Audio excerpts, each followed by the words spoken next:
এই অচিনপুরের রাজপ্রাসাদ, এটা আমাদের বাড়ি।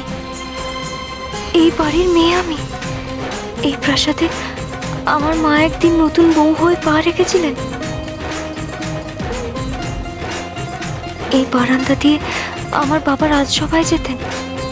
আমার দাদু, আমার ঠাকুমা সবাই এই প্রাসাদেই তাদের জীবন কাটিয়েছেন। এই প্রাসাদেরই কোনো একটা ঘরে জন্ম হয়েছিল আমার। তারপর তারপর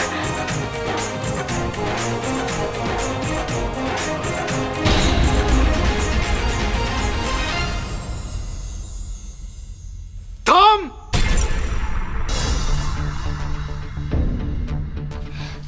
একটুখানি সদর ছেড়ে ভিতরে গেছি আর রক্ষে নেই।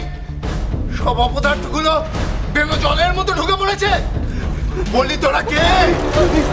গড়গড়িয়ে ভিতরে কোথায় চললি শুনি? আমি মানে হলো যা, এ তো দেখছি কথাই ফোটেনি। বলি জানিস না এটা রাজবাড়ি? যেখানে সেখানে ঢুকে পড়লেই হলো না।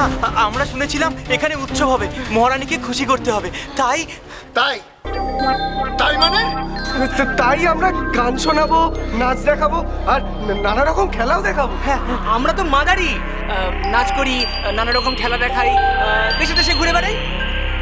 বটে, তোরা মহারানীকে খুশি করতে এসেছিস।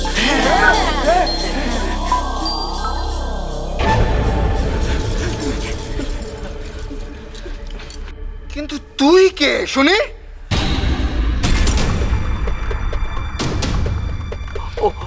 ও আমাদের দলেরই লোক, ওর নাম ঝিনুকমালা। হ্যাঁ, ওই তো নাচ করে, গান শোনায়। ওর গান শুনলে মন ভরে যায় আর নাচ দেখলে চোখ জুড়িয়ে যায়। বাবা, কালে কালে কত গেল, পুলি পিঠের ন্যাচ গজালো। যা বলেছিস দিদি, এই হাবাটিগুলো নাকি মহারানীর সামনে নাচ গান করবে। কি যেন নাম বললি তোর? ঝিনুকমালা।